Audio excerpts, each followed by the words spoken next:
ఉన్న బంగారాన్ని విడిపించి ఆ రోజు ఆన్లైన్ రేటుకే మేము కొంటాం. Sharma gold company. నమస్కారం, వెల్కమ్ టు సుమన్ టీవీ. నేను గీతాంజలి. ప్రస్తుతం మనతో పాటు ప్రవచన వాచస్పతి, ప్రముఖ ఆధ్యాత్మికవేత్త టీకేవి రాఘవన్ గారు ఉన్నారు. వారితో మాట్లాడదాం. గురుగారు నమస్కారం అండి. నమస్కారం తల్లి. గ్రామ దేవతలు ఒక ప్రాంతంలోనేమో అంకమ్మగా, ఇంకో ప్రాంతంలో మారెమ్మగా, పోలేరమ్మ, పోచమ్మ, మైసమ్మ, ఇలా ఎన్నో రకాల పేర్లతో అమ్మవారిని వారి ఆలయాలు చూస్తూ ఉంటాం. ఎంతో చక్కగా పూజలు అవి చేస్తూ ఉంటారు. ఇక జాతరలు అయితే ఎంత బాగా జరుగుతాయో. తెలంగాణ ప్రాంతంలో అయితే బోనాలు అప్పుడు చాలా విశేషంగా చూస్తాం అమ్మవారి ఆలయం. అంటే ప్రతి ఊరిలోనూ ఒక గ్రామదేవత అనేవాళ్ళు ఉంటారండి. అసలు ఈ గ్రామదేవతలు ఎలా వెలిశారు, ఎప్పటి నుంచి ఉంది ఈ ఆచారం? అందులో ఇంకొకటి ఏంటంటే, గ్రామదేవతలు నిజంగానే బలి కోరతారా, ఖచ్చితంగా బలి ఇవ్వాల్సిందేనా, అదే వారికి ఆహారమా అనేది చాలామంది సందేహం అండి. నివృత్తి చేయండి. సంతోషం తల్లి. అమ్మ, ఒక్కసారి పూర్వీకులైన పెద్దలందరినీ తలుచుకుని శంకరాచార్యుల వారు సైతం గ్రామదేవతలకు సంబంధించిన ఆగమానికి సంబంధించి కొన్ని రహస్యాలు వివరించారు. ఉంది. అలాగే పరాశర సంహిత అని ఒకటి ఉంది, దాంట్లో గ్రామదేవత ఆగమం అని దాన్ని కూడా చెప్పారు. దీనికంటే ముందు గ్రామదేవతలు ఎలా వెలుస్తున్నారు కొన్ని చోట్ల అన్నదానికి ఒక రహస్యం చెప్పాలి. మాది గోదావరి జిల్లాలో ఒక చిన్న పల్లెటూరు. ఉన్నట్టుండి ఒక పొలంలో గుడి వెలిసింది. విగ్రహం అండి? విగ్రహం కాదు, గుడే. రత్తమ్మ వెలిసింది అన్నారు. నేను విద్యార్థిని ఏమో అనుకున్నాను. ఏం జరిగిందంటే, పొలంలో పనిచేసే ఒక అతను పక్క నుంచి పోతుండగా చటుక్కుని ముళ్ళు దిగాయి కాళ్ళలోను. ముళ్ళు తీస్తుండగా రక్తం వచ్చింది. ఆ రక్తం ఆపడానికి అని చెప్పి సరిహద్దురాళ్ళు ఉంటాయి కదా, ఆ సరిహద్దురాయి మీద కూర్చుని ఆ మట్టి తీసుకుని ఇలా అతికాడు. పక్కన ఏదో చిన్న మామూలు ఉంటుంది, కలబందలాడేదో, దాన్ని రాసుకున్నాడు. కానీ రక్తపు చుక్కలు ఆగలేదు, దాని మీద పడ్డాయి. ఈ మట్టి అంతా పడింది. ఈ లోపల వాళ్ళు వచ్చి పసుపు అద్దుకోరా బాబు అన్నారు వాడిని. వాడు పసుపు ఇచ్చాడు. వాడు వెళ్ళిపోయాడు ఇంటికి. సాయంకాలం 4 అయింది. దాని మీద ఏముంది ఇప్పుడు? రక్తపు మరక ఎరుపు ఉంది, పసుపు ఉంది, మట్టి ఉంది. వెళ్ళేవాడు ఎవడో రత్తమ్మ దేవత వెలిసింది ఇక్కడ అన్నాడు చట్టుకొని. తెల్లారేసరికి ఓ పాక ఇవన్నీ వేశారు. ఇప్పుడు గుడి కూడా కట్టారు అక్కడ. అసలు వాడే వచ్చింది సరిహద్దురాయిరా అంటే వాడిని సరిహద్దులు లేకుండా తరుగుతారు వాడిని. అంతే కదండి. ఇంకోటి ఇలాంటిదే ఉంది. ఒక ఆయన పాపం వాళ్ళ ఆవిడ ఊరెడితే తలంటుకోవడానికి అని చెప్పి కుంకుడుకాయలు కొట్టుకుంటున్నాడు. చెయ్యి నలిగింది. చెయ్యి అని చెప్పి ఈ రాయి అవతలికి విసిరిచాడు గోడ మించి.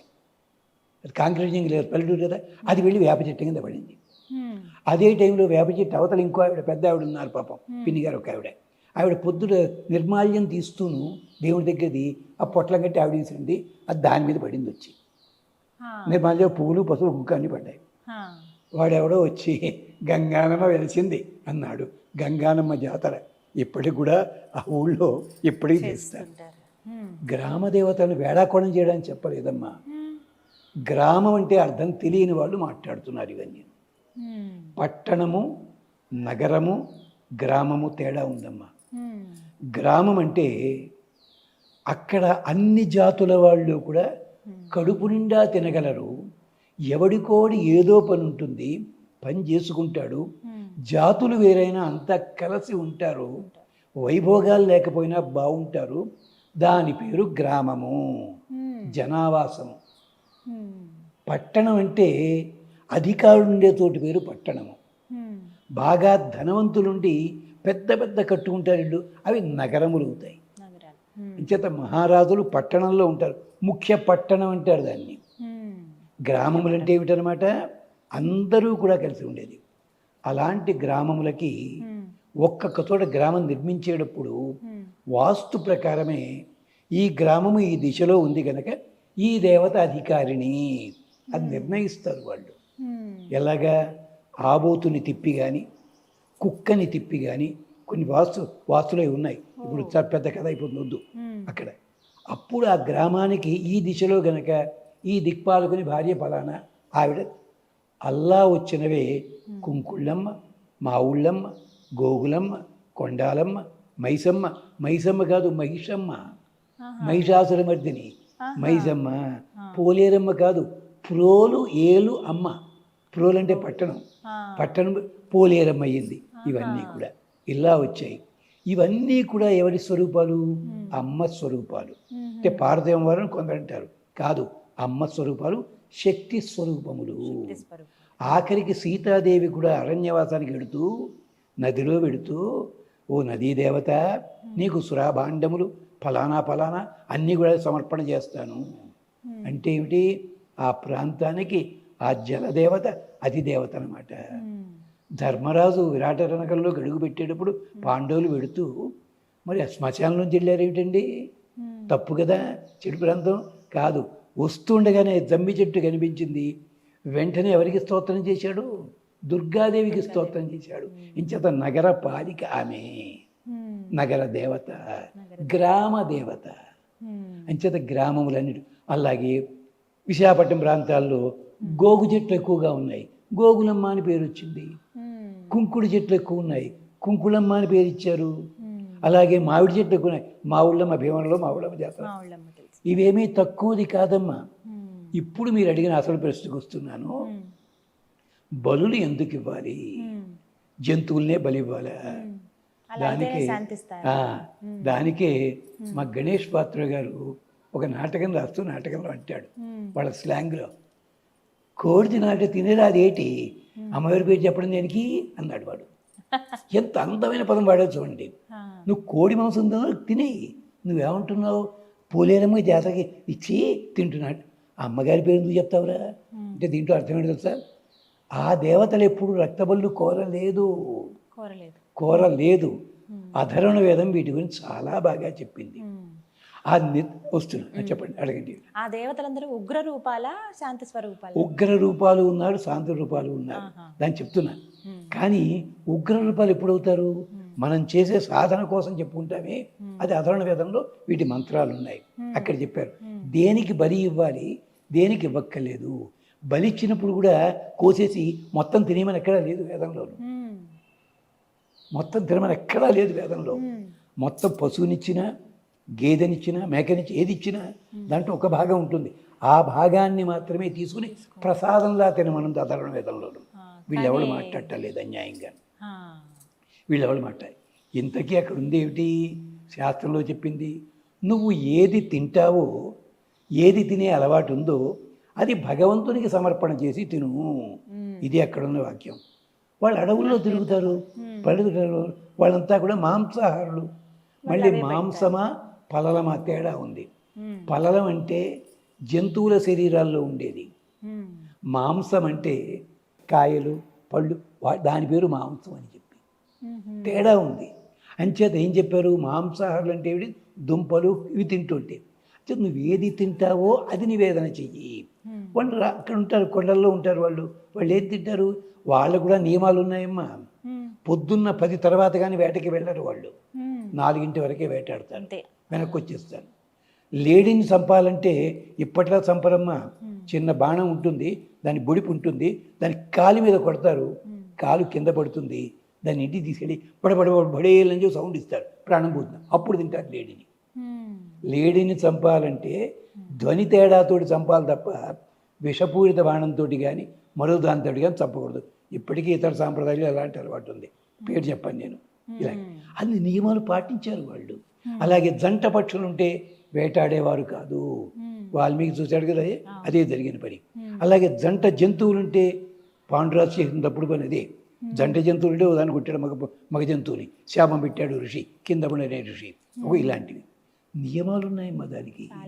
అలాగే మాంసమును నైవేద్యం పెట్టడం కూడా నక్షత్ర గమనాన్ని బట్టి, చీకటి రోజుల్ని బట్టి పెడతారు. తర్వాత కొన్ని దేవాలయాల్లో దేవాలయం అంటే కొన్ని జాతరలు వీటికి రాత్రి 9 తర్వాత నైవేద్యం పెడతారు, పగటిపూట పెట్టరు. కొందరికి పొద్దున్నే.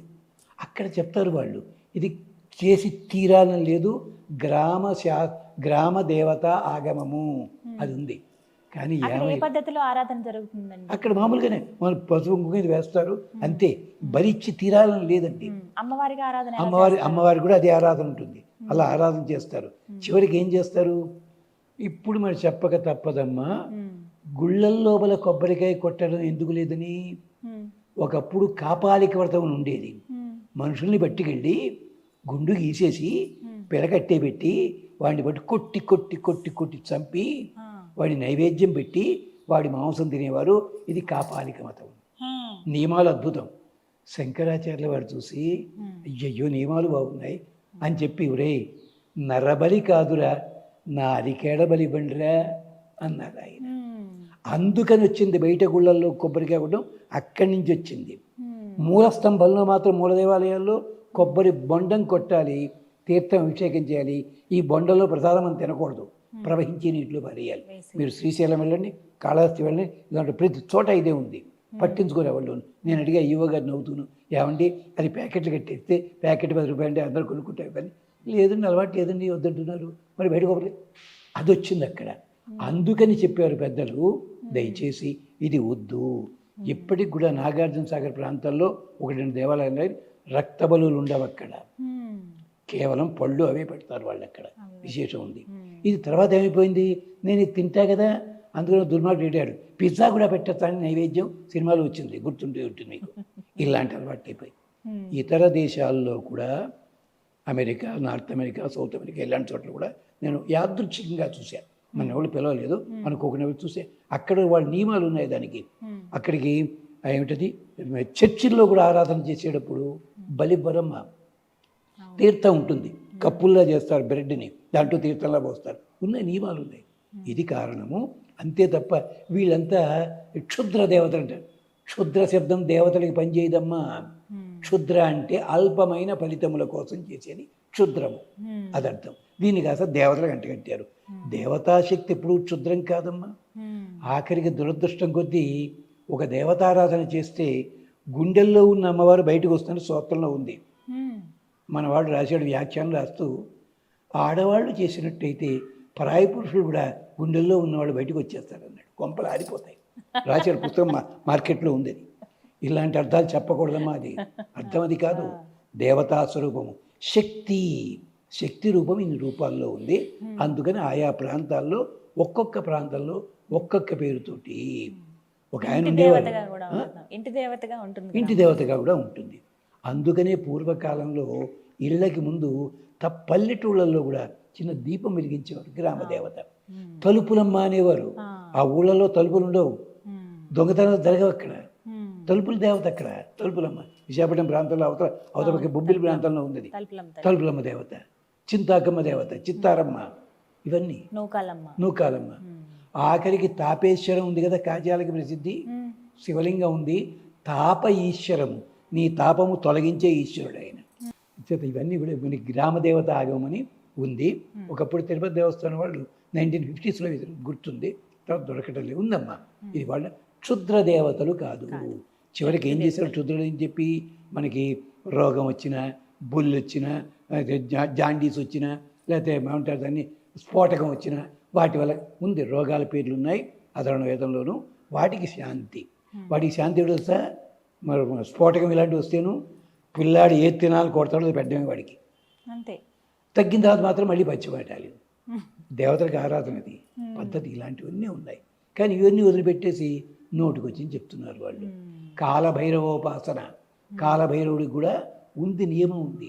కుక్క నడిచే నడకని బట్టి, తిరిగే చోటుని బట్టి, ఇక్కడ దేవాలయం కట్టచ్చా, ఇక్కడ శ్మశానమా, ఇక్కడ పంట పొలమా చెప్పే విధానం ఉందండి. ఆబోతు తిరిగినా కూడా, నక్క తిరిగినా కూడా నియమాలు ఉన్నాయి. ఈ వాళ్ళు వాస్తువులు చెప్పట్లేదు, ఉన్నాయి, శుభ్రంగా ఉన్నాయి.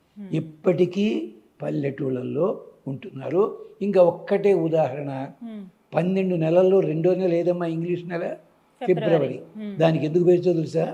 ఆ 15వ తారీఖుని గ్రీక్ ప్రాంతంలో ఒక గణాచారి, ఆరకల్ అంటారు, పూర్తిగా పుచ్చేసుకుని కొరడా చేతితో పట్టుకుని టకా టకా టకా కొట్టుకుంటూ పరిగెడతాడు. 2 పక్కల ఆడవాళ్ళంతా నిలబడతారు.